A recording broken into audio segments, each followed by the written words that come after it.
The government says the UK will be taking in 20,000 Afghan refugees. British Muslims have been donating to charities working abroad, but today we're asking, are British Muslims doing enough to help refugees in this country?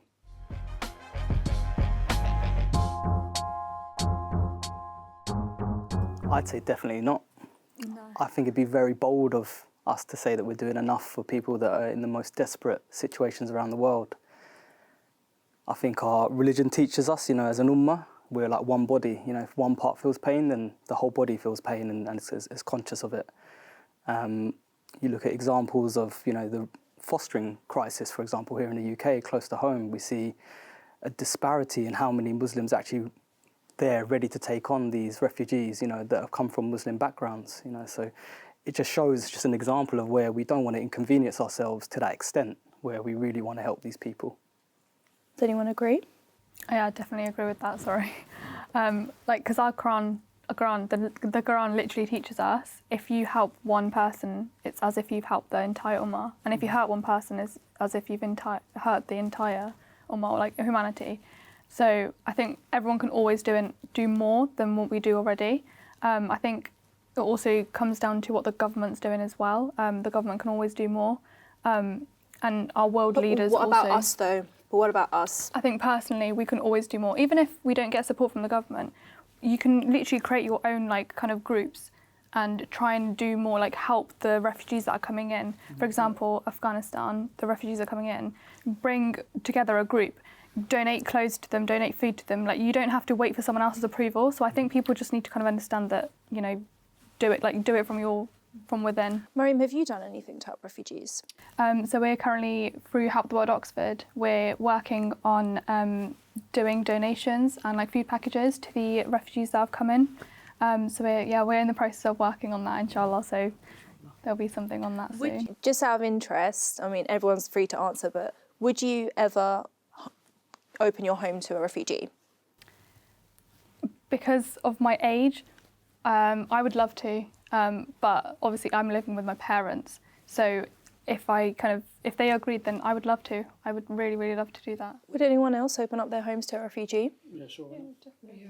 Yeah. Genuinely? Genuinely, yeah. And actually, when I was living in Cornwall and there was the crisis in Syria, there were a lot of refugees that were sent to Syria, and especially kids that needed homes. And there were too many Muslims. To Syria? They were sent to Cornwall. Oh, Some right, of them okay. were allocated to Cornwall. And there were too many Muslims offering up their homes for these children to be sort of fostered into or adopted into. So I think there's Muslims doing things, definitely. But are you going to open up your homes to refugees? You said you would.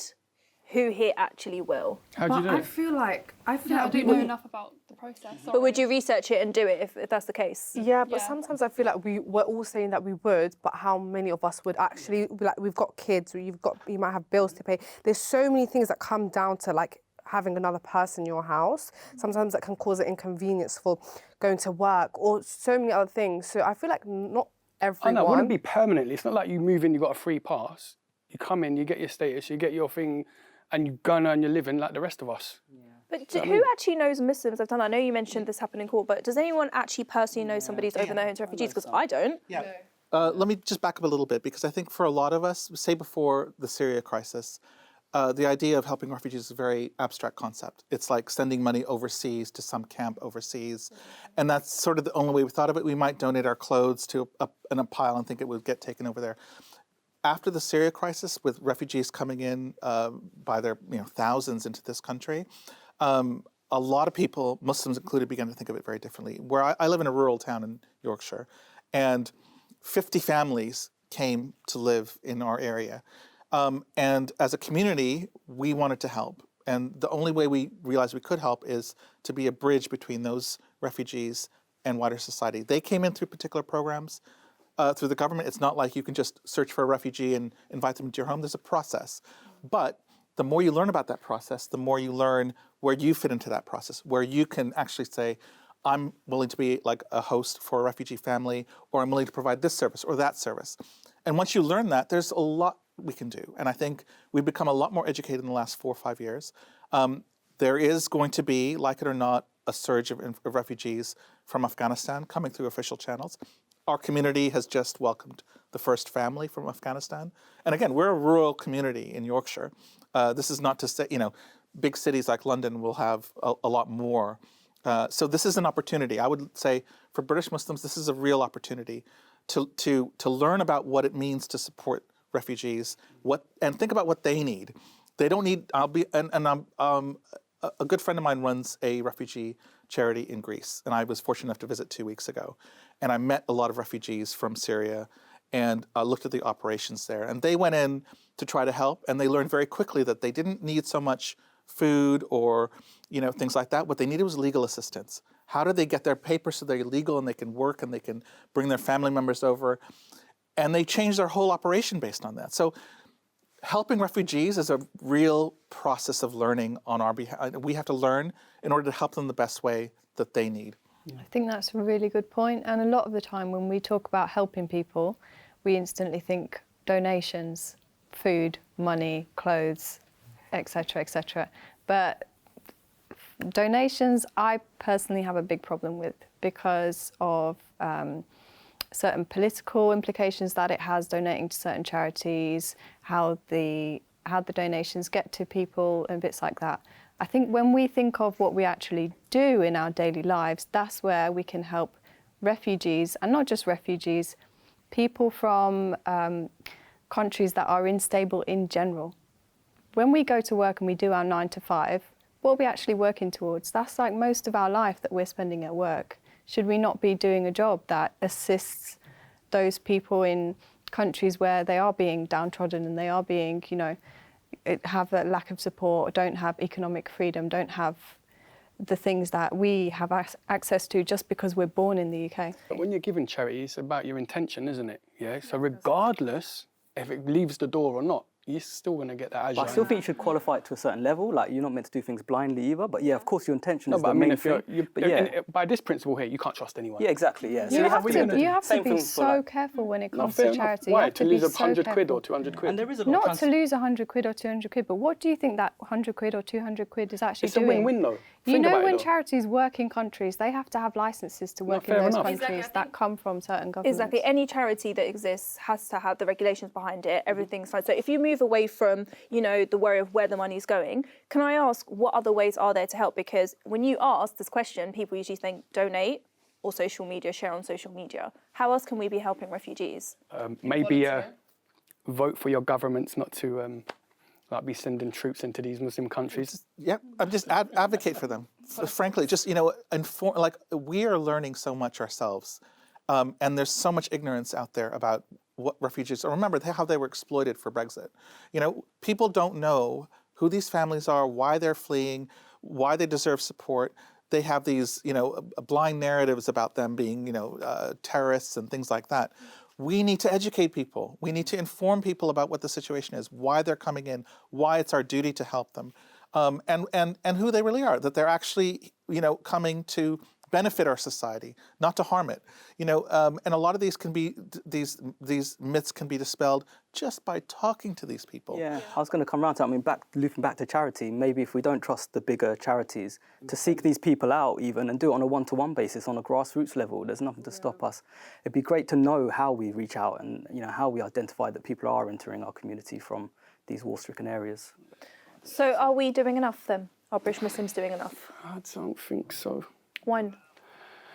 Well, we're ignorant. We don't even have the knowledge, of putting things in place, of legal things, as they're saying, or letting a room out in your house. Where do we go for that? There's nothing on. I haven't seen anything saying can you lend your room in your house to a refugee? I've not seen nothing. And equally, have you searched?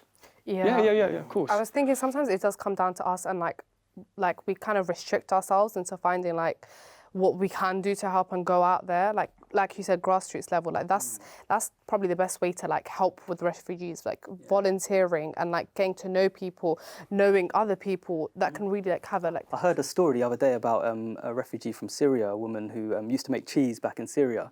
And I think she moved to Devon and she realised how good the quality of milk here was. And she started up a halloumi cheese business and she's thriving. She's like the pillar of the community. But I don't know how I don't know the legalities around how do you get a refugee and help them have their own business and thrive. Well, this is the interesting thing. Do you know enough stories about fellow Muslims that have done that? I didn't even know, I haven't even heard of a non-Muslim doing it. Limited. I know one or two people. I had a place in Turkey, in Bodrum, that was just empty. Back then, this was a few years ago, and I was trying to like, can't we get a Syrian family in there? Just somebody benefit from it. Nothing, couldn't do anything. So when you say have you searched, yeah. And I think in case of fostering children as well, it's not something to go into blindly either. As great as impact as you can have, you know, a lot of these children have been through traumatic experiences. You need to be ready to support them, yeah, exactly, and really be ready to commit to that. You know, it's not for a month or two; it could be extended. Yeah, to be fair, the process for refugees coming to the country is highly regulated. You can't just sort of find someone and invite them in your home. There's a process by which we have to go through. We learned this when families moved to our town. But you can do it. I mean, the thing is, you know, do we have the will and the foresight and the desire to open up our homes? And beyond that, I mean, you know, fortunately, like, for example, the refugees in our community are all settled. Housing is not a problem for them. But they do have other needs. And if you sit and talk to them, they'll tell you what those are. And it may be, you know, support for their children or just connections with other members of the community so they can just have basic services they need to function religiously. You know, why are we failing to promote that list of needs? You know, I don't see any communications coming from a centralised body to say, these are the refugees and this is what they need. What about our mosques? What about them? Yeah. Are they doing enough? I mean, our mosques do promote these kinds of things. I know, obviously, with the situation I talked about in Cornwall, it was the mosque that was promoting, okay, there's 54 families or however many, but who can host them? So they were part of that. But I think just generally speaking, the way that the system is set up for refugees, for asylum seekers, it's not clear, it's not transparent, and it's not easy. It doesn't encourage us to bring in refugees into the country and make them comfortable and give them homes here. If that process in the beginning is not encouraging refugees to come, how do we expect that we as people will be able to go and sort them out? Do you know what I mean? It's just going to need that extra effort, isn't it, I guess? You know, we're going to have to fight against that friction and try and find that path. Yeah, but how easy is it to fight against that? Because we don't really know what we're fighting against. You know what, sorry, I've just got a little bit lost in my head because I was just thinking to myself, it's not really upon the Muslims to be doing anything for the refugees. It's this country and these Western governments that have gone in and obliterated these countries. They owe them. Yeah, they're indebted to these people for ruining their livelihoods, killing their families by countless. I think they owe them a great deal that they should be coming in here, being able to work and setting up a life. They didn't want to come here. Before these wars, were they here by the boatful coming to this country because Britain's so great? They wasn't. Do you know what I mean? I hear what everyone's saying. At first, I feel like there was some excuses saying, you know, you don't see where you can help, or there's nothing being advertised, or you don't know where to go. But people are doing it. People are taking off their own kind of backs and going, I'm going to find people to help. And you're saying, is it our responsibility? Well, why do you feel that way? So we're going to say, Sigma. Like, from a Muslim point of view, like, don't you think we have a duty towards them because they're brothers and sisters? 100%, of course. But also, we should be, like, getting onto the people here, like, to open up your doors a little bit more and give them a bit more. But if we were to not, like, be participating in politics... You don't need politics for that. What would we need? How would we go about that? You don't need politics for... in the media. Do you know what I mean? You know, or at wherever, social media, whatever avenue you have, to tell the stories of these people and explain why it's important. And I agree with you. I think there are a lot of, actually, people who, you know, supported the wars that were going on, non-Muslims, who are saying the very same thing you're saying. We can't just go in there, disrupt it, and leave. We owe it to the people there to support them, the ones that are, you know, the ones that are fleeing. So this is, you know, in America, I think they're now talking about 100,000 plus refugees that they've airlifted out, and in this country, they're talking about 20,000 people. We need to say, like, look, is that enough? Do we need, you know, I mean, what is being done for their daily needs? You know, what is being done to support them? I mean, and we need to find the gaps. This is probably what we can do. Find the gaps that are, you know, where people are falling through the system, and be there for them, either through the charity sector here, or through mosques, or just our communities. I mean, we are fortunate in our community. We're so tight knit and small that everyone knows each other, and we can figure out very quickly what the families within our midst need. I think the mosques are a big part, because I've seen... They should be, anyway. I've seen a different variation in our local area where the mosque isn't the hub of the community like it should be. And I think that's where a big responsibility lies on our masjids. Has anyone here volunteered in different ways? So, for example, volunteering at a food kitchen or a soup kitchen, whatever. Has anybody else done anything like that? Yeah, I used to actually work at a hostel that had refugees, so they would come in like every day. There would be a bunch of refugees that you have to make sure they're fed and look after them. So I did that for like 3 weeks, and it really was such an eye opener, because I remember there was a brother that came and he goes to me, "Where's the prayer mat?" And I was like, "We don't actually have one." And then he was like, "But did you not even think about having a prayer mat? Like, you're wearing a hijab and this and that." It's just like, it makes you even more you feel even more to feel empathize with them, because you think like they're brothers and sisters and like we should be doing the most. I feel like the point that, so we're always trying to address what's come out of these unstable countries. We're always trying to address the refugee problem, saying we're not doing enough here, we're not doing enough once we have refugees in the country. We didn't do enough in the beginning when our countries went and destabilised those countries. We didn't speak out against that enough. I mean, isn't the whole point, though, that we say that we have to help our brothers and sisters, right? Why is it when it comes to these moments and there's an opportunity to do so? Some people say British Muslims are doing enough, some will say they're not. If you look at social media, you see a lot of people getting agitated, saying, why is no one talking about Afghanistan? Why is no one talking about Syrian refugees? But flip it on its head. I understand what you're saying about the countries that are destabilising. We're just not addressing the cause, we're addressing the outcome and saying, oh, we can't do enough because we haven't got these avenues. Why can't we address the outcome, cause though? in the beginning? Because the outcome needs to be addressed, right? I understand that there's obviously a lot more deeper issues to this, but there's an outcome. We know there's going to be a surge of refugees in the country. Why are we, as British Muslims, still confused about how to help or reluctant to help? You can't solve every root cause. If your boat is filling up with water, your first thing to do is start dishing the water out, and then obviously try and address the root cause as well, right? But we're always trying to dish the water out, and we never stop and say, let's fix the boat. I think we do. I think we have that conversation in parallel, right? Like we've talked about already, we have to have that conversation in parallel, but we also need to address the immediate needs, If you've injured somewhere on your body, you take your whole body to the hospital, you inconvenience yourself, the rest of your body, just because one part is injured, And I think there's a thread of hypocrisy in all of us, to be honest, because there's a barrier for all of us where we say, right, this is too much inconvenience for me, I'm not going to go that far to help. I was going to go and say, actually, I was going to say, the problem is each and every single one of us, that we're not doing enough within ourselves, Islamically, as Muslims, and of course, we're one body, one ummah.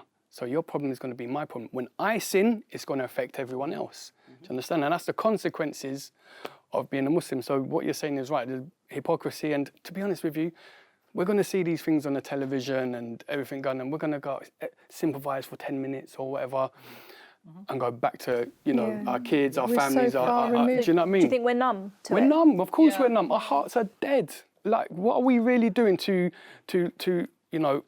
reignite our deen within us? Because we know that's the answer for everything.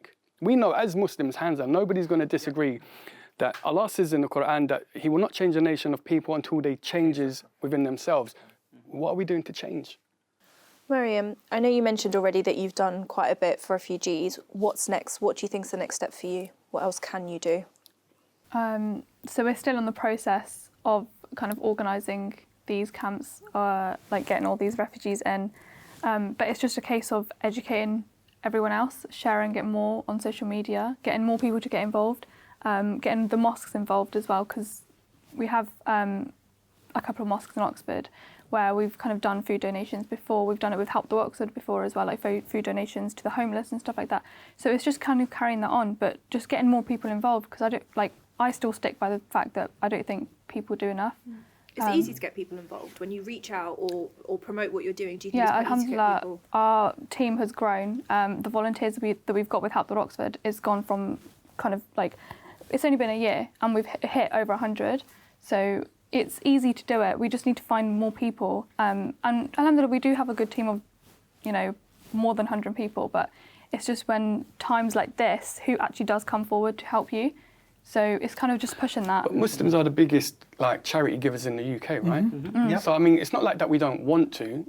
Like everyone will give charity and whatnot, but for the refugees, what are we actually doing? I think it's just down to ignorance. I think everyone's got the heart in the right place when it comes to it. But I was myself fairly ignorant a couple of years ago, honestly, on this, and I've been wanting to teach myself more. That's why my friend's charity, Goodwill Caravan, I made a point to go visit the operation because I supported it in the past, and I wanted to really see what it was about because I myself was unsure what financial support was doing.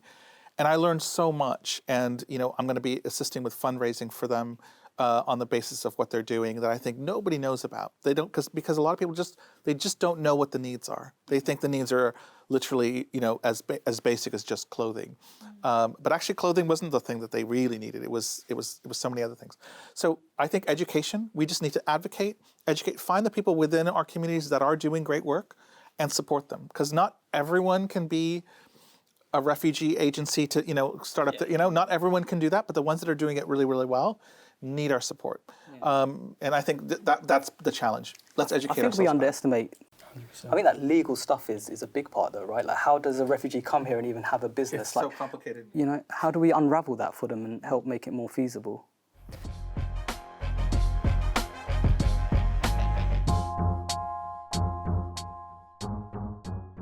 There's always something that we can do more.